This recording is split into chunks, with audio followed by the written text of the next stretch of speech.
Hello बच्चों, कैसे हो आप सब। आशा करता हूं कि आपको जो ये घर पर आपके विद्यालय का अनुभव मिल रहा है, आप उसे बहुत एंजॉय कर रहे होंगे और एंजॉयमेंट के साथ साथ आपकी पढ़ाई भी हो रही होगी। आप सभी ने अपना कॉपी और कलम तो ले ही लिया होगा। तो आइए देखते हैं आज के एपिसोड में हम क्या पढ़ेंगे। हर दिन की तरह हम आज का एपिसोड कक्षा 11 की पढ़ाई से शुरू करते हुए केमिस्ट्री में रसायन विज्ञान की कुछ मूल अवधारणाओं के बारे में जानेंगे। कुछ मूल अवधारणाएं हम पहले भी जान चुके हैं, आज कुछ और जानेंगे। उसके बाद भौतिकी में जो पाठ हमने पहले शुरू किया है, मोशन इन स्ट्रेट लाइन यानी सीधी रेखा में गति, उसके बारे में पढ़ेंगे। उसके बाद कक्षा 12वीं की पढ़ाई शुरू करते हुए हम केमिस्ट्री में विलयन यानी सॉल्यूशंस पार्ट को पढ़ेंगे और भौतिकी में वैद्युतावेश तथा क्षेत्र के बारे में कुछ और बातें जानेंगे। तो चलिए शुरू करते हैं आज के एपिसोड को।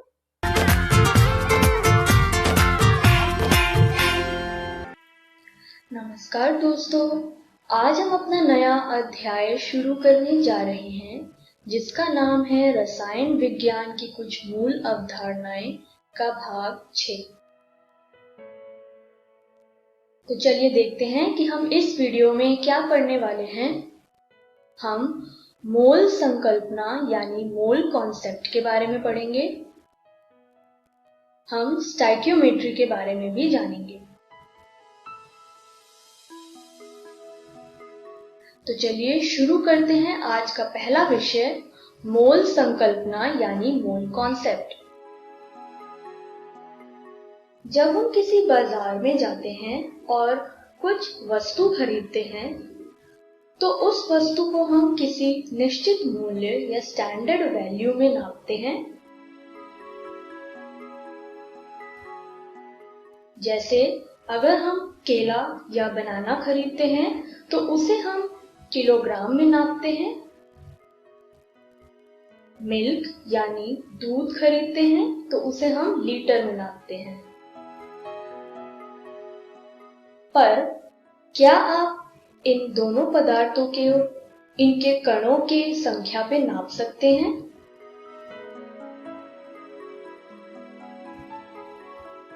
आइए इसे विस्तार से जानें। स्क्रीन पे दिया गया पिक्चर एक प्योर गोल्ड यानी प्योर सोने का है। क्या आप इस सोने में कितने कणों की संख्या है बता सकते हैं?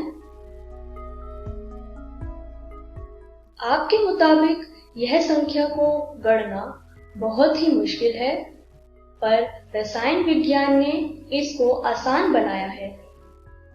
आइए जानते हैं कैसे।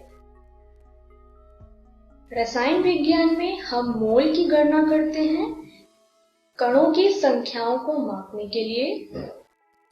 एक मोल वह मात्रा है जिसमें उतने ही कण उपस्थित होते हैं जितने कार्बन 12 समस्थानिक यानी आइसोटोप के ठीक 12 ग्राम के परमाणुओं की संख्या होती है।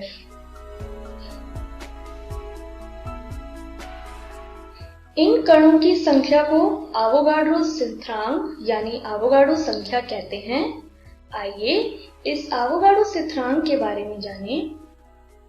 एवोगाड्रो स्थिरांक या एवोगाड्रो संख्या कणों की उन संख्या को बोलते हैं जो पदार्थ के एक मोल में मौजूद होती है।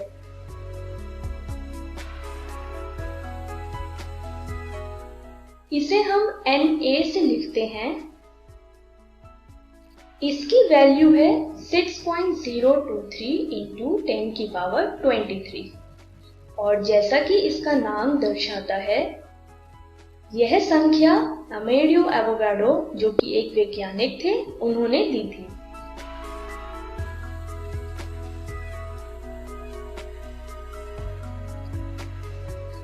हम अब बात करते हैं द्रव्यमान की। द्रव्यमान दो तरीकों से नापा जाता है। पहला है परमाणु द्रव्यमान, दूसरा है मोलर द्रव्यमान। परमाणु द्रव्यमान या एटॉमिक मास हमने पिछली वीडियो में पढ़ा था। यह एक कण का द्रव्यमान होता है और मोलर मास या मोलर द्रव्यमान 6.023 × 10⁻23 कणों यानी एवोगैड्रो संख्या के द्रव्यमान के बराबर होता है। अब यह कण दो तरीके के भी हो सकते हैं, तो मोलर द्रव्यमान को भी दो भागों में बांटा गया है। मोलर द्रव्यमान दो भागों में बांटा गया है। पहला है ग्राम परमाणु द्रव्यमान। यह तब यूज किया जाता है जब यह कण एक परमाणु हो। इसको हम GAM भी लिखते हैं। और अगर एवोगैड्रो परमाणु एक अणु हो यानी मॉलिक्यूल हो तो हम इसे ग्राम अणु द्रव्यमान यानी ग्राम मॉलिक्यूलर मास भी कहते हैं। इसे हम GMM भी लिखते हैं। इस तरीके से हमने दोनों द्रव्यमानों के बारे में जाना।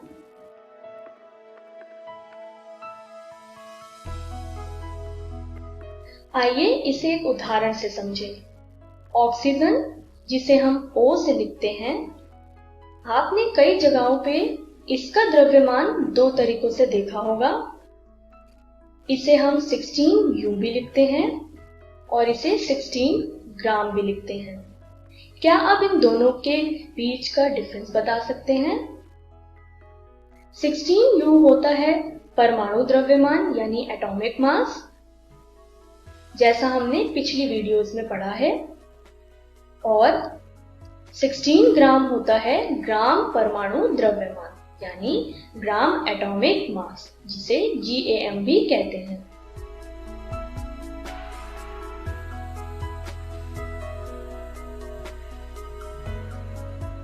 स्क्रीन पे दिया गया टेबल कुछ तत्वों के परमाणु द्रव्यमान को दर्शाता है।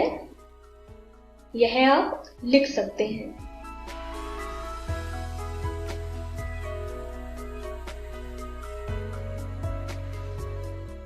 एक मोल को परिभाषित करने के लिए बहुत तरीके दिए गए। स्क्रीन पे दिया गया टेबल उन सारे परिभाषाओं को एक टेबल फॉर्म में लिखता है। आइए इसे एक एक करके विस्तार से जानें। यदि हमें एक मोल को एक परमाणु पदार्थ के लिए परिभाषित करना हो, तो इसको हम परिभाषित करने के लिए जो फॉर्मूला यूज करेंगे वो है मोलों की संख्या बराबर दिया गया द्रव्यमान भाग ग्राम परमाणु द्रव्यमान यानी ग्राम एटॉमिक मास। इस तरीके से हम एक परमाणु पदार्थ के लिए मोलों की संख्या को परिभाषित करते हैं। यदि हमें एक मोल की परिभाषा एक आणविक पदार्थ के लिए देना हो, तो इसका फॉर्मूला होगा मोलों की संख्या बराबर दिया गया द्रव्यमान और भाग करेंगे इसे ग्राम अणु द्रव्यमान यानी ग्राम मॉलिक्यूलर मास। इस तरीके से हम एक आणविक पदार्थ के लिए मोलों की संख्या को ज्ञात करते हैं। यदि हमें कुल दिए गए कणों की संख्या दी हो, उसमें हमें मोलों की संख्या को परिभाषित करना हो, तो हम फॉर्मूला यूज करेंगे मोलों की संख्या बराबर दिए गए कुल कणों की संख्या और उसे एवोगैड्रो संख्या से भाग करेंगे। जैसा हमने अभी पढ़ा, एवोगैड्रो संख्या होती है 6.023 × 10⁻23। इस तरीके से हम मोलों को कई तरीकों से परिभाषित करते हैं। अब हम अपने एक प्रश्न पे आते हैं। क्या आप बता सकते हैं 398 ग्राम सल्फ्यूरिक अम्ल यानी सल्फ्यूरिक एसिड में कितने मोलों की संख्या होगी? आइए इसे सॉल्व करते हैं। सल्फ्यूरिक अम्ल यानी सल्फ्यूरिक एसिड का फॉर्मूला होता है H2SO4। क्या आप इनका आणविक द्रव्यमान निकाल सकते हैं? जैसा हमने अपनी पिछली वीडियोस में पढ़ा था, आणविक द्रव्यमान निकालने के लिए दिए गए तत्वों को उनके नंबरों से और उनके परमाणु द्रव्यमान से गुणनफल का योग करते हैं। आइए इसे करके देखते हैं। जैसा कि H2SO4 में 2 हाइड्रोजन है, तो 2 इंटू हाइड्रोजन का परमाणु द्रव्यमान प्लस 1 क्योंकि एक ही सल्फर है इंटू सल्फर का परमाणु द्रव्यमान और प्लस 4 क्योंकि 4 ऑक्सीजन है इंटू ऑक्सीजन का परमाणु द्रव्यमान। तो सारी वैल्यूज को रखकर हमारा सल्फ्यूरिक अम्ल यानी सल्फ्यूरिक एसिड का आणविक द्रव्यमान आया 98 ग्राम पर मोल। इस तरीके से हम किसी भी अणु का आणविक द्रव्यमान निकालते हैं, जैसा हमने पिछली वीडियोस में जाना था। आइए अब इसमें हम मोलों की संख्या को ज्ञात करें। जैसा हमने पिछली स्लाइड्स में पढ़ा, मोलों की संख्या को ज्ञात करने के लिए दिए गए द्रव्यमान को उसके आणविक द्रव्यमान से भाग करेंगे। वही फॉर्मूला हमने इस प्रश्न में यूज करा। इस प्रश्न में दिया गया द्रव्यमान है 398 ग्राम, यानी W हुआ 398 ग्राम और M यानी आणविक द्रव्यमान हुआ 98 ग्राम पर मोल, जैसा हमने पिछली स्लाइड में निकाला। जब हमने इन सारी संख्याओं को इस फॉर्मूले में रखा तो आंसर आया 4.061 मोल, यानी 398 ग्राम सल्फ्यूरिक अम्ल या सल्फ्यूरिक एसिड में 4.061 मोलों की संख्या है। इस तरीके से हम किसी भी अणु के मोलों की संख्या को ज्ञात करते हैं। मोल संकल्पना के बाद अपने दूसरे विषय पे चलते हैं, जो है स्टोइकियोमेट्री। स्टोइकियोमेट्री एक रासायनिक प्रतिक्रिया है जिसमें अभिकारकों यानी रिएक्टेंट और उत्पादों यानी प्रोडक्ट के संबंध का उपयोग मात्रात्मक यानी क्वांटिटेटिव डाटा निर्धारित करने के लिए किया जाता है। आइए इसे एक रिएक्शन से समझें। स्क्रीन पर आप एक रासायनिक प्रतिक्रिया या केमिकल रिएक्शन को देख पा रहे हैं। इसमें हमें अभिकारक यानी रिएक्टेंट दिख रहा है जो कि पर्पल रंग से है, और उत्पादक यानी प्रोडक्ट दिख रहा है जो कि लाल रंग है। इस तरीके से हम किसी भी रासायनिक प्रतिक्रिया या केमिकल रिएक्शन को दर्शाते हैं। इस रासायनिक प्रतिक्रिया को हम इस तरीके से भी लिख सकते हैं जिससे हमें एक बैलेंस्ड फॉर्म मिले। इस केमिकल रिएक्शन या रासायनिक प्रतिक्रिया में आप देख पा रहे हैं, सोडियम से पहले लगा हुआ 2, HCl से भी पहले लगा हुआ है 2 और NaCl से पहले लगा हुआ है 2। इन गुणांक को हम स्टोइकियोमेट्रिक गुणांक कहते हैं, यानी स्टोइकियोमेट्रिक कोफिशिएंट। आइए स्टोइकियोमेट्रिक गुणांक या स्टोइकियोमेट्रिक कोफिशिएंट की परिभाषा को जानते हैं।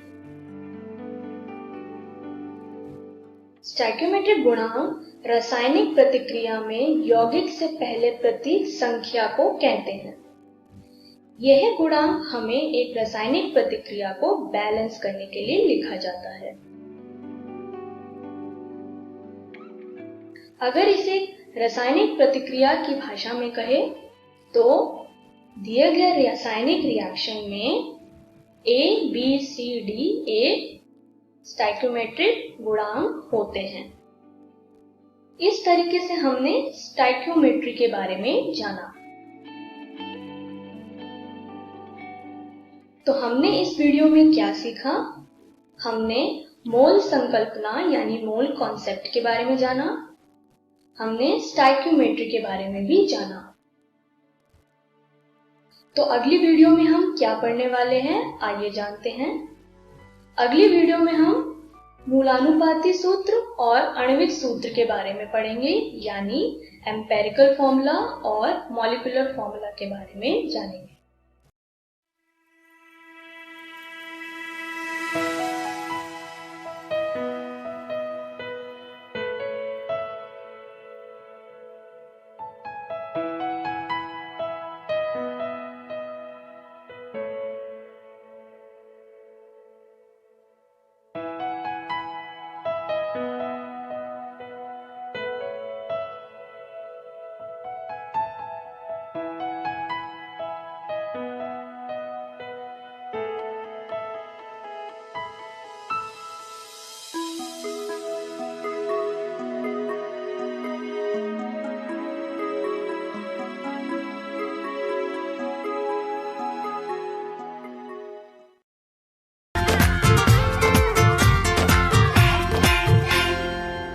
नमस्कार दोस्तों, आज हम पढ़ने जा रहे हैं कक्षा 11वीं के भौतिकी का अध्याय सरल रेखा में गति भाग 2।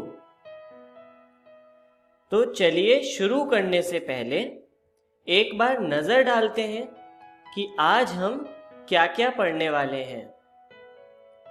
तो आज हम सबसे पहले पढ़ेंगे औसत वेग तथा औसत चाल। उसके बाद हम पढ़ेंगे तात्क्षणिक वेग एवं चाल। तो आइए शुरू करने से पहले एक बार परिचय पर नजर डालते हैं। आप अपने आसपास रोज बहुत सी वस्तुओं को गति करते हुए देखते हैं, पर क्या आपको सारी वस्तुएं गति करती हुई दिखती हैं? इसके बारे में हम पिछली वीडियो में पढ़ चुके हैं। चलिए इसको और अच्छे से समझने के लिए एक उदाहरण लेते हैं। मान लीजिए कि आप एक ट्रेन में बैठे हुए हैं और आप ट्रेन की खिड़की तथा दरवाजों की तरफ नहीं देख रहे हैं। तो क्या आपको ट्रेन के अंदर की वस्तुएं आगे चलती हुई नजर आएंगी? क्या आपको चीजें गति में दिखेंगी? नहीं। लेकिन क्या सही में ऐसा है? चलिए इसके लिए हम एक और कंडीशन लेते हैं। मान लीजिए आपकी कोई फ्रेंड ट्रेन के बाहर खड़ी है और अब उसके लिए बताइए क्या ट्रेन गति कर रही है या नहीं। जी हाँ, उसके लिए ट्रेन गति कर रही है। इससे हमारे दो निष्कर्ष निकलते हैं, जिसमें पहला है गति का मान निर्देश तंत्र पर निर्भर करता है। जैसे जब आप ट्रेन के अंदर बैठे थे तो ट्रेन की गति 0 थी, लेकिन आपकी फ्रेंड के लिए ट्रेन की कुछ निश्चित गति थी। एक वस्तु गति की अवस्था में तभी कहलाती है जब वह समय के साथ कुछ दूरी तय करे। तो चलिए हम आगे चलते हैं और चाल को समझते हैं। चाल को इंग्लिश में कहते हैं स्पीड। यह किसी पिंड द्वारा एकांक समय में तय की गई दूरी होती है, जिसे हम इस तरह प्रदर्शित करते हैं। यहां लिखा है v बराबर x/t, जहां पर v है चाल, x है दूरी तथा t है समय। अब हमें यहां से यह भी पता चलता है यदि दूरी का मान ज्यादा है तो चाल का मान भी ज्यादा होगा, और अगर समय का मान कम है तब भी चाल का मान अधिक होगा। चलिए इसे एक उदाहरण से समझते हैं। मान लीजिए एक व्यक्ति है जो एक निश्चित गति से चल रहा है। अब यह किसी निश्चित समय अंतराल में कुछ दूरी तय करता है। वहीं एक दूसरा व्यक्ति है, वह इसी निश्चित समय अंतराल में अधिक दूरी करता है। तब दूसरे व्यक्ति की चाल पहले व्यक्ति की चाल से अधिक कहलाएगी। चाल दिशा पर निर्भर नहीं करती है। इसलिए यदि दो वस्तुएं समान गति से अलग अलग दिशा में जा रही हैं, तब भी उनकी चाल समान होती है।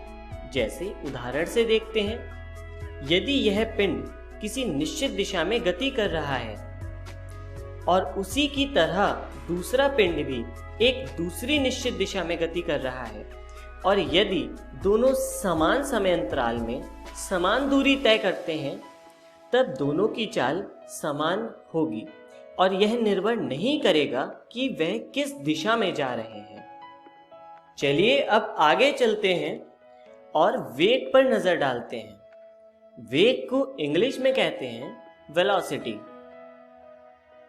यह किसी पिंड की वह दर है जिससे वह किसी निश्चित दिशा में अपनी स्थिति परिवर्तित करता है।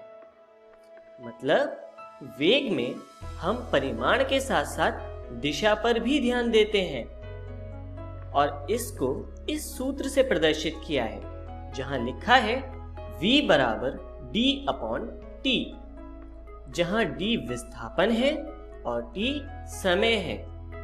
इसके लिए एक उदाहरण देखते हैं। मान लीजिए कोई पिंड एक बिंदु से आगे की तरफ सरल रेखा में गति कर रहा है और वो t समय में d विस्थापन तय करता है, तब उसका वेग हो जाएगा d/t।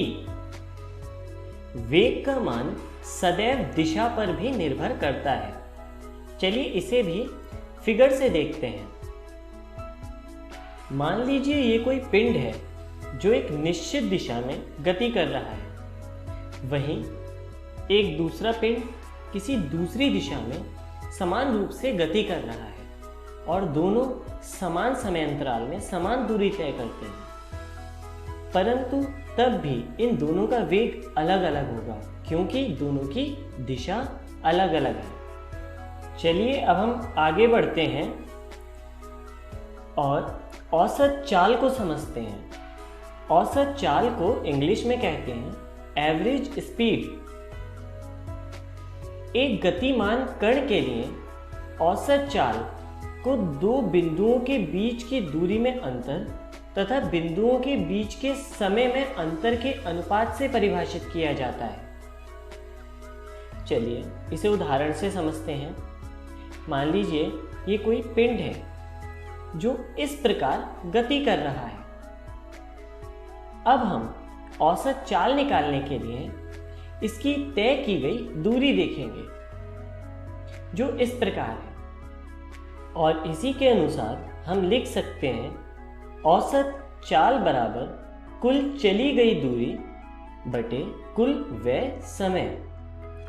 चित्र में चली गई दूरी को काले रंग की सरल रेखा से प्रदर्शित किया गया है। चलिए अब आगे चलते हैं और औसत चाल से जुड़े कुछ बिंदुओं पर नजर डालते हैं।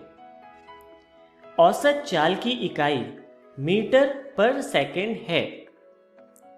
औसत चाल की विमा m0 L1 t-1 है। औसत चाल की दिशा के बारे में नहीं बताती है तथा औसत चाल का मान हमेशा धनात्मक होता है तथा इसका मान कभी भी ऋणात्मक नहीं हो सकता। तो चलिए आगे बढ़ते हैं और इसका उदाहरण देखते हैं।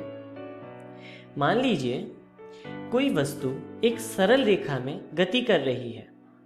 सरल रेखा पर जो बिंदु दिखाए गए हैं उनका नाम है A, B तथा C। वस्तु गति बिंदु A से प्रारंभ करती है और वो पहले A से C की तरफ जाती है जिनके बीच की दूरी है 3 मीटर। फिर C से B की तरफ जाती है जिनके बीच की दूरी है 4 मीटर, और फिर वापस से B बिंदु से C पर आ जाती है। तो चलिए अब देखते हैं इसके लिए औसत चाल कितनी होगी। तो औसत चाल होती है कुल तय की गई दूरी बटे कुल समय। मान लीजिए वस्तु ने अपनी पूरी गति के दौरान 10 सेकंड में पूरी दूरी तय की, तब इस केस में औसत चाल होगी v एवरेज बराबर 3 मीटर, क्योंकि a से c के बीच की डिस्टेंस 3 मीटर है, प्लस 4 मीटर क्योंकि फिर वस्तु c से b की तरफ गई थी, प्लस 4 मीटर क्योंकि वस्तु वापस से पॉइंट b से पॉइंट c पर आ गई थी, और बटे 10 सेकेंड क्योंकि कुल दूरी 10 सेकेंड के समयांतराल में तय की गई। इसलिए v एवरेज हो जाएगा 11 मीटर बटे 10 सेकेंड बराबर 1.1 मीटर पर सेकेंड। तो चलिए अब आगे चलते हैं और समझते हैं औसत वेग को, जिसे इंग्लिश में कहते हैं एवरेज वेलोसिटी। एक गतिमान कण के लिए औसत वेग को दो बिंदुओं के बीच विस्थापन तथा बिंदुओं के बीच के समयांतराल के अनुपात से परिभाषित किया जाता है। चलिए इसे उदाहरण से समझते हैं।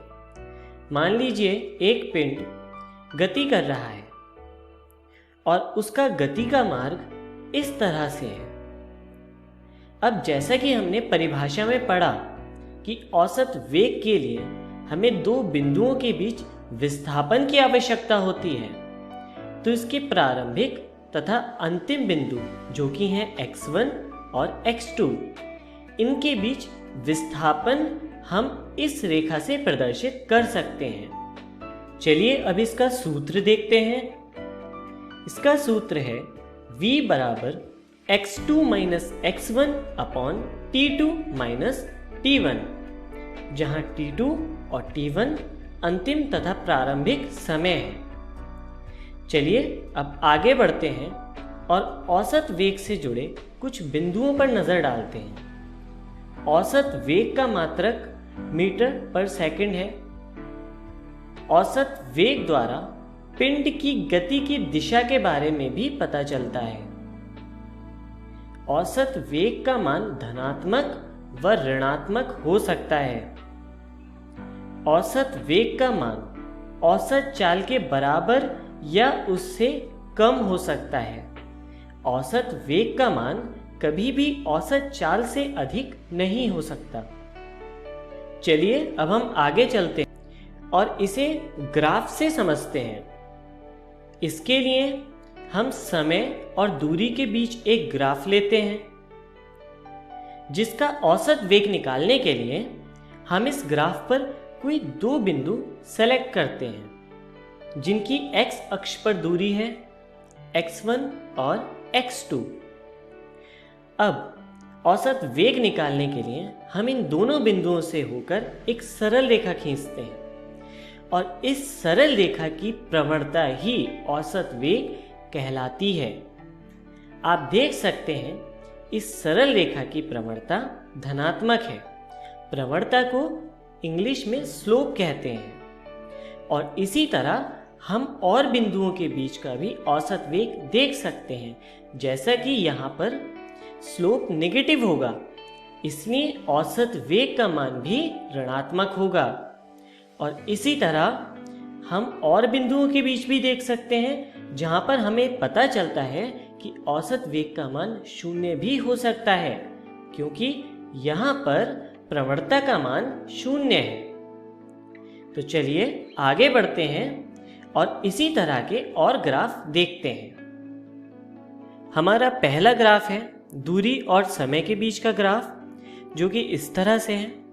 यहाँ पर भी आप देख सकते हैं कि प्रवणता धनात्मक है, इसलिए औसत वेग भी धनात्मक होगा, तथा दूसरे केस में प्रवणता ऋणात्मक है, इसलिए औसत वेग भी ऋणात्मक होगा, तथा तीसरे केस में प्रवणता 0 है। आप देख सकते हैं यहाँ पर स्लोप का मान 0 है, इसलिए औसत वेग भी 0 होगा। चलिए आगे बढ़ते हैं और तात्क्षणिक वेग पर नजर डालते हैं, जिसे इंग्लिश में कहते हैं इंस्टेंटेनियस वेलोसिटी। हम यहाँ पर इसका परिचय पढ़ेंगे। एक निश्चित समय पर किसी वस्तु के वेग को उसका तात्क्षणिक वेग कहते हैं। इसका एसआई मात्रक होता है मीटर पर सेकेंड और विमा होती है m0L1T-1। आगे चलते हैं और ताक्षणिक चाल पर नजर डालते हैं, जिसे इंग्लिश में कहते हैं इंस्टेंटेनियस स्पीड। ताक्षणिक वेग के परिमाण को ताक्षणिक चाल कहते हैं।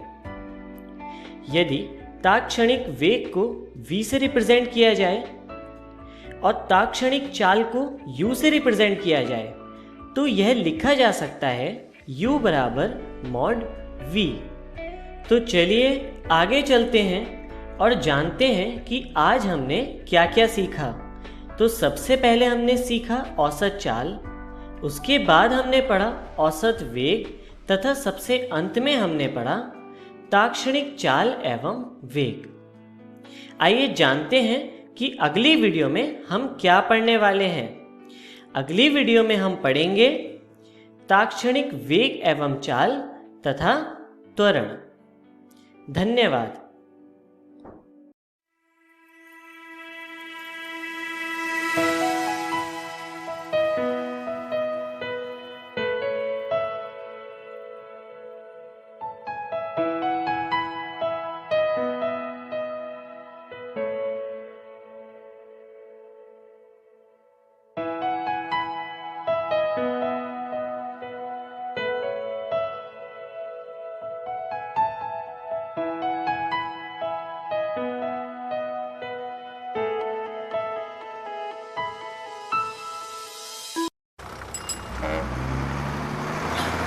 एक सर्किट हाउस।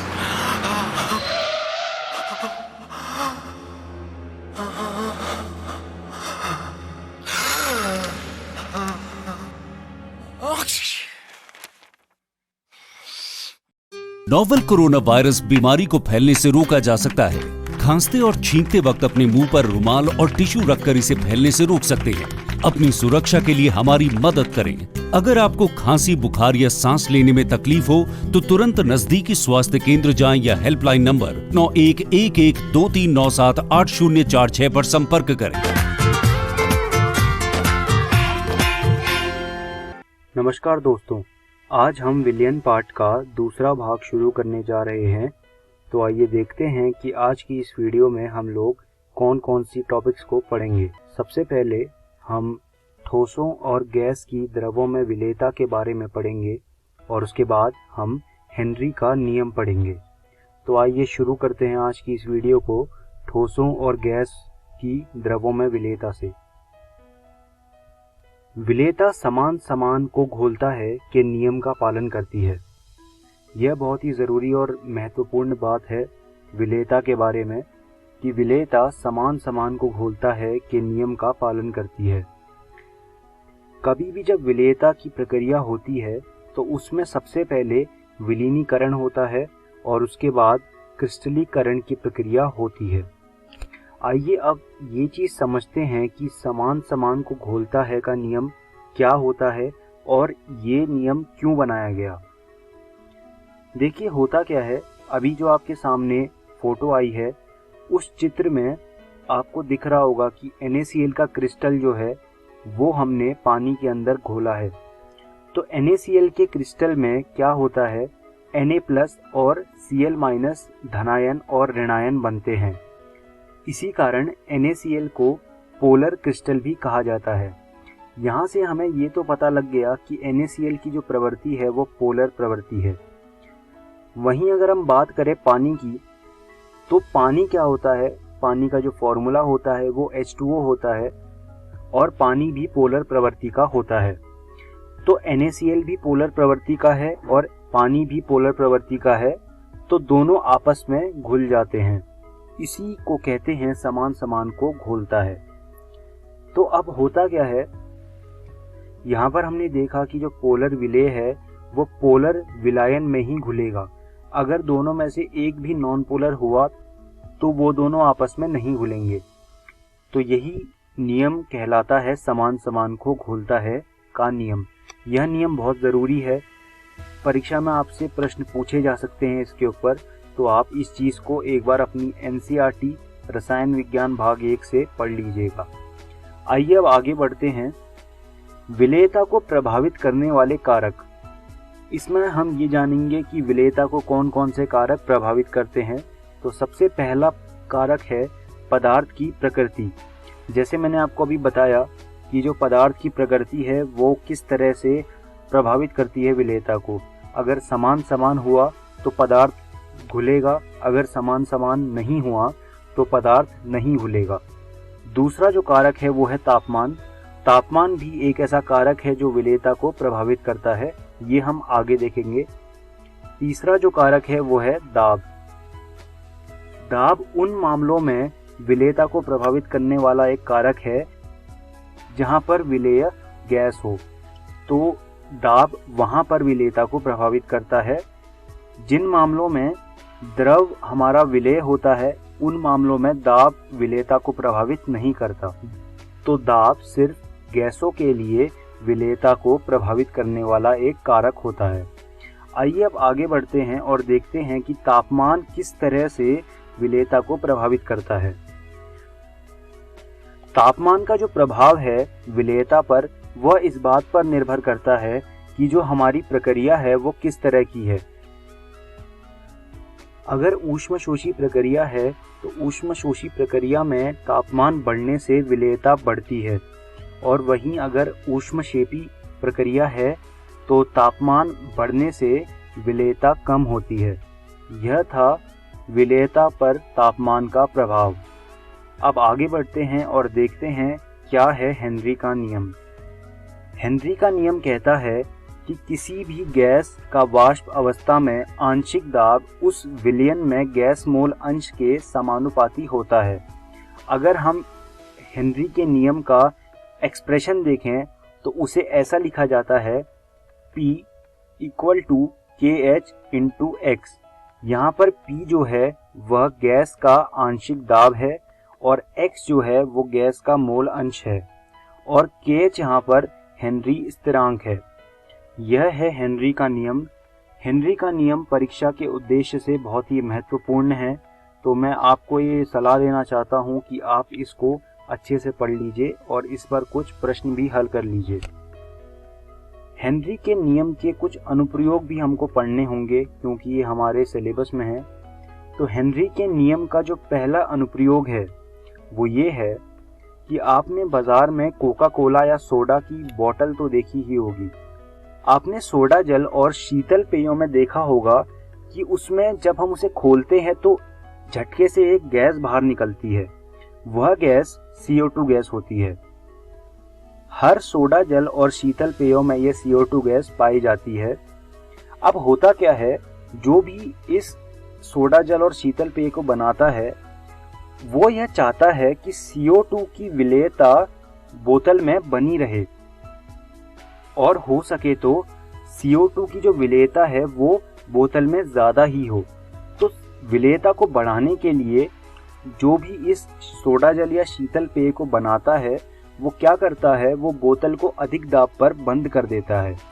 अधिक दाब पर बंद करने के कारण क्या होता है कि जो CO2 गैस होती है उसकी विलेयता सोडा जल या शीतल पेय में बहुत ही बढ़ जाती है। तो यह एक बहुत बड़ा फायदा होता है और ये हेनरी के नियम का एक अनुप्रयोग है। यह बहुत ज़रूरी है, आप इसको अपनी कॉपीज़ में लिख लीजिए। अब अगला जो हेनरी के नियम का अनुप्रयोग है वह यह है कि गहरे समुद्र में जो गोताखोर जाते हैं, आपने देखा होगा कि वो ऑक्सीजन सिलेंडर लगा के जाते हैं। आपने फिल्मों में या फिर टीवी में कभी देखा होगा कि जो गहरा समुद्र होता है उसमें जो गोताखोर जाते हैं वह ऑक्सीजन सिलेंडर लगा के जाते हैं। अब होता क्या है, गहरे तल में, गहरे समुद्र तल में गैसों का अधिक दाब होता है। अधिक दाब होने के कारण रक्त में गैसों की अधिक घुलनशीलता होती है। तो अधिक घुलनशीलता का सामना गोताखोरों को समुद्र के अंदर करना पड़ता है। अब होता क्या है, जब गोताखोर समुद्र के सतह पर आने लगता है तो सतह पर आते आते ये सारी गैसें धीरे धीरे निकलने लगती हैं। तो जब ये गैसें नसों से बाहर निकल रही होती हैं तो होता क्या है कि ये अपने बुलबुले छोड़ती है नसों में। बुलबुले ब्लॉकर का काम करते हैं और ये खून को रोक देते हैं। इससे काफ़ी हार्ट की प्रॉब्लम होती है और गोताखोरों को एक चिकित्सक अवस्था का सामना करना पड़ता है जिसे बेंड्स कहते हैं। अक्सर गोताखोरों को इस बेंड्स नाम की चिकित्सक अवस्था का सामना करना पड़ता है। हेनरी के नियम के ये 2 अनुप्रयोग आप अपनी कॉपियों में लिख लीजिएगा, यह बहुत ज़रूरी हैं परीक्षा के उद्देश्य से, और इन नियमों और इन अनुप्रयोगों को अपनी किताबों से भी पढ़ लीजिएगा। आइए अब हम इस वीडियो की अंत में आ गए हैं, तो देखते हैं कि आज की इस वीडियो में हमने क्या क्या पढ़ा। सबसे पहले हमने ठोसों और गैस की द्रवों में विलेयता पढ़ी और उसके बाद हमने हेनरी का नियम पढ़ा और साथ ही हमने हेनरी के नियम के कुछ अनुप्रयोग भी पढ़े। तो आज की वीडियो में हमने ये सब पढ़ा। मैं उम्मीद करता हूँ कि आपको मेरी पढ़ाई हुई चीज़ें समझ आई होंगी। मैं ये आपको एक सलाह देना चाहता हूँ कि आप ये सब चीज़ें NCERT रसायन विज्ञान भाग 1 से पढ़ लीजिएगा। अगली वीडियो में हम लोग राउल्ट नियम पढ़ेंगे और उसके बाद हम आदर्श एवं अनादर्श विलयन के बारे में पढ़ेंगे।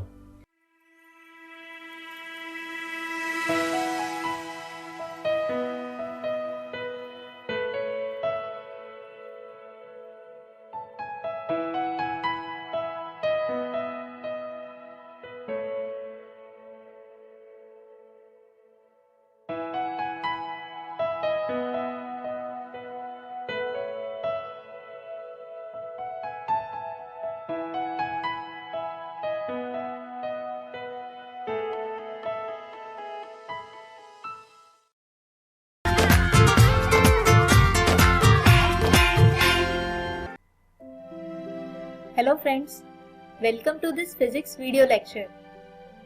दोस्तों, अभी तक हम चैप्टर 1 विद्युत आवेश तथा क्षेत्र के 5 भागों को पढ़ चुके हैं। आज हम इसका 6वां भाग समझेंगे और इस 6ठे भाग में हमारे पिछले भाग के विषय गाउस नियम के अनुप्रयोगों को आगे बढ़ाएंगे। तो दोस्तों, इसमें हमारा सबसे पहला अनुप्रयोग है गाउस नियम द्वारा एक समान रूप से आवेशित असीम रूप से लंबे पतली चादर के कारण विद्युत क्षेत्र की गणना करना। इसके लिए मान लीजिए कि ये एक असीम रूप से लंबी व पतली चादर है जो कि धन आवेशित है। तो दोस्तों, हम एक छोटा सा गॉसियन क्षेत्र कंसीडर कर लेते हैं जो इसके दोनों तरफ होगा और ये गॉसियन क्षेत्र एक बेलन की शेप में होगा जिसके मुख्यतः 2 क्षेत्रफल हैं। एक बेलन का ऊपर तथा नीचे वाला भाग जो वृत्त होता है जैसे A, इसके अलावा एक वक्र पृष्ठ जैसे B। अब मान लेते हैं कि सिग्मा आवेश का क्षेत्रफल घनत्व है, तो चादर पर कुल आवेश यानी Q होगा सिग्मा गुणा चादर का क्षेत्रफल। अब अगर गाउस नियम की सहायता से कुल फ्लक्स निकालें और पूरे गॉसियन क्षेत्र के लिए इसे इंटीग्रेट भी करें तो आने वाले दोनों ही व्यंजक बराबर होंगे।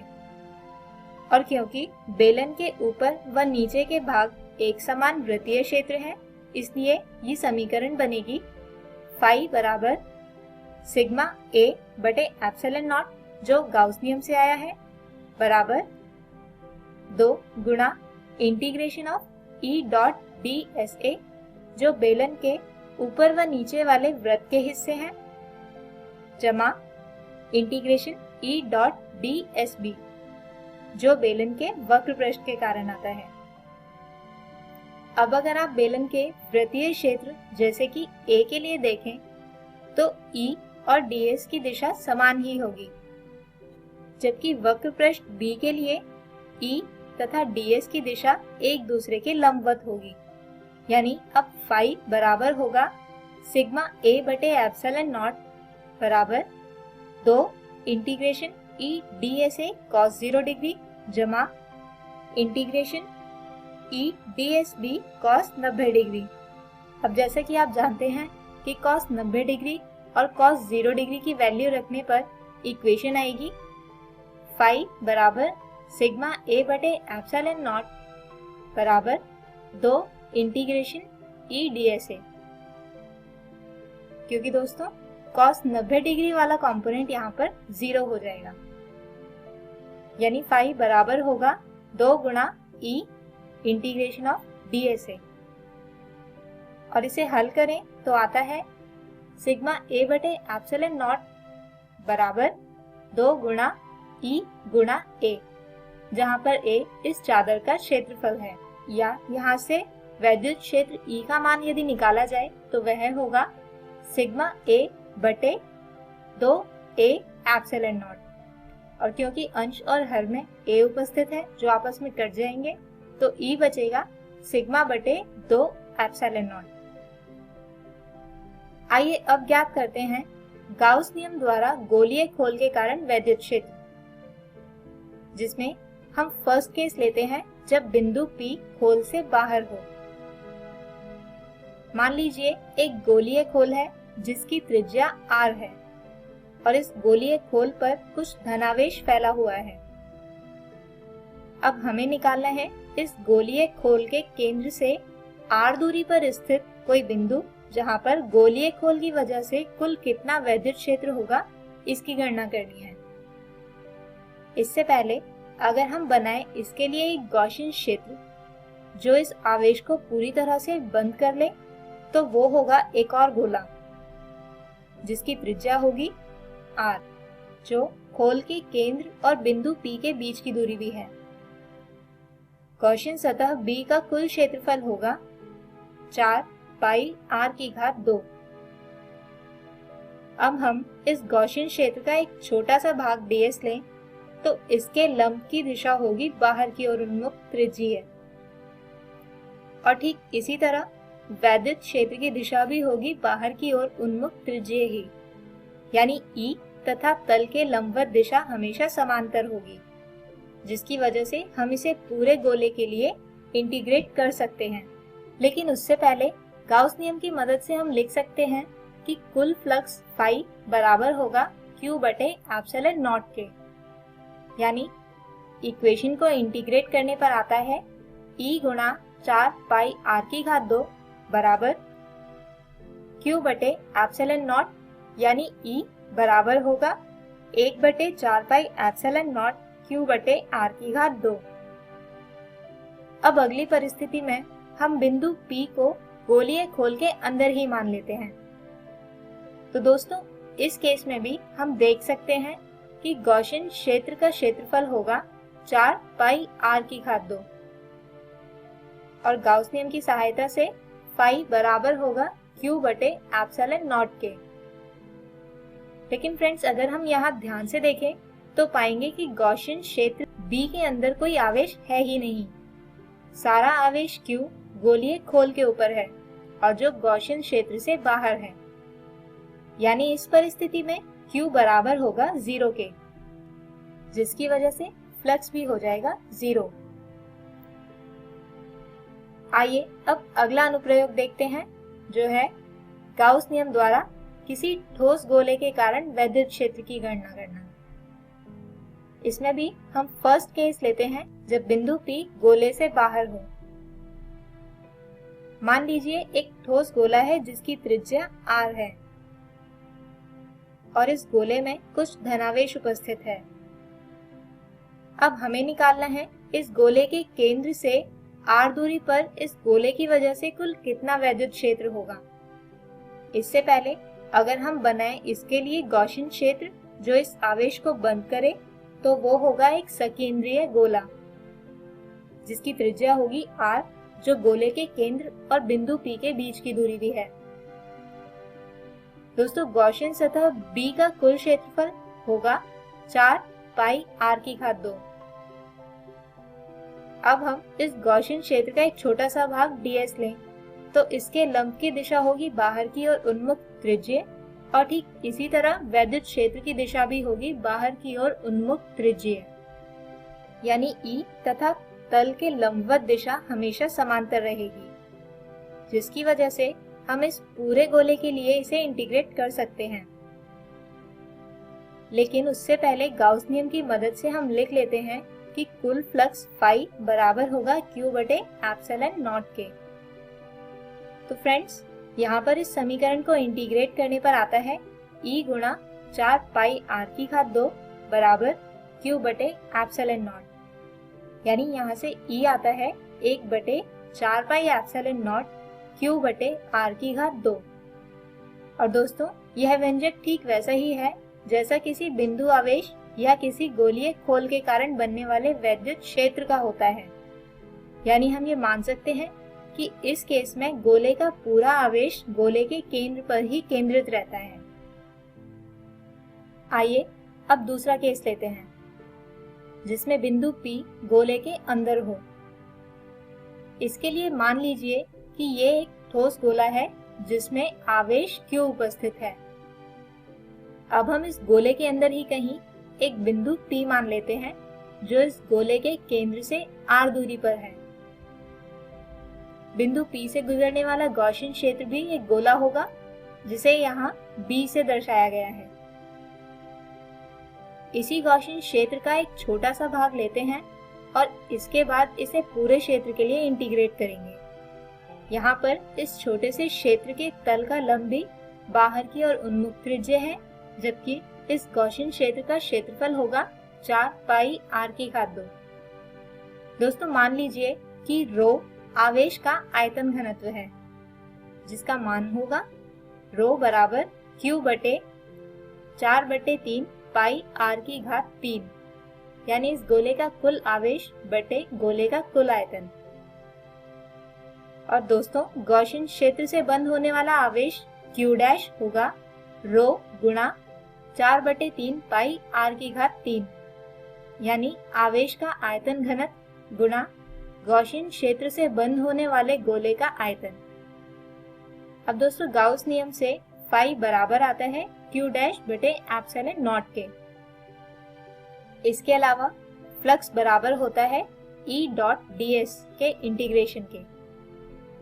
तो अगर इसे इंटीग्रेट करें और Q का मान रखें तो समीकरण आएगा रो गुणा 4 बटे 3 पाई r की घात 3 बटे एप्सिलॉन नॉट बराबर E गुणा 4 पाई r की घात 2, जिसे हल करने पर हमें मिलता है वैद्युत क्षेत्र का व्यंजक जो होगा रो r बटे 3 एप्सिलॉन नॉट। तो फ्रेंड्स, हमारे आज के इस वीडियो में हमने गाउस नियम के कुछ और अनुप्रयोगों को देखा जो थे एक समान रूप से आवेशित असीम रूप से लंबे पतली चादर के कारण वैद्युत क्षेत्र, इसके अतिरिक्त गोलीय खोल के कारण वैद्युत क्षेत्र और ठोस गोले के कारण वैद्युत क्षेत्र। हमारे अगले वीडियो में हम बात करेंगे अगले विषय विद्युत द्विध्रुव की। तब तक के लिए take care and good bye.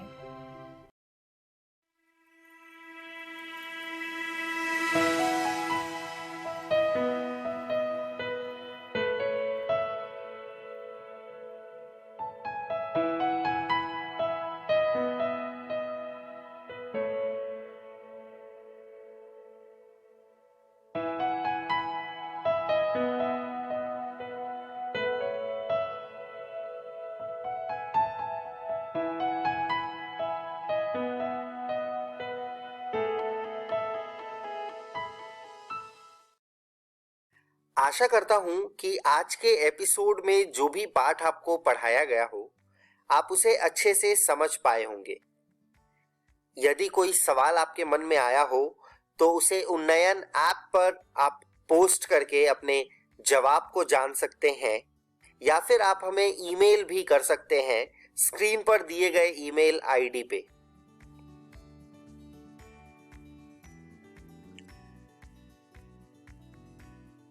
बच्चों, इस एपिसोड का पुनः प्रसारण इसी चैनल पर संध्या 4:05 से 5 बजे तक आएगा। अगर आप इस एपिसोड को दोबारा देखना चाहते हैं तो संध्या 4:05 से 5 बजे तक देख सकते हैं। यही एपिसोड YouTube पर भी 1 बजे के बाद कभी भी आप देख सकते हैं। देखने के लिए YouTube पर सर्च करें मेरा दूरदर्शन मेरा विद्यालय और इकोवेशन के चैनल पर डाली गई वीडियो को देखें। एक आवश्यक सूचना, यह वीडियो BPC की वेबसाइट पर भी उपलब्ध है। वेबसाइट नोट कर लीजिए बच्चों, www.bepcssa.in। जब आप इस वेबसाइट पर जाएंगे तो डिजिटल लर्निंग वाले सेक्शन में जाकर आप इस वीडियो को देख सकते हैं। मिलते हैं बच्चों अगले एपिसोड में कुछ और रोचक पाठ के साथ। तब तक के लिए घर में रहिए, सुरक्षित रहिए और पढ़ते रहिए। बाय बाय बच्चों।